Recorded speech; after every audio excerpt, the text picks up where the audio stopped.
373 centimeters in feet? First of all, we need to know the value of 1 centimeter in feet.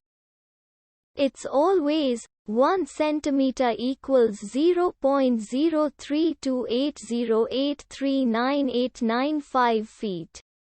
Now we have to multiply 0.03280839895 by 373.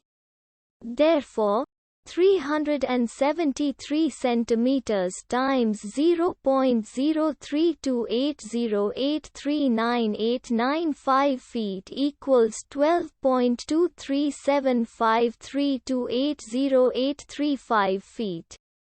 So, in other words, 373 centimeters equals 12.23753280835 feet. We hope you have enjoyed this video. Please like and subscribe to our channel for more videos like this.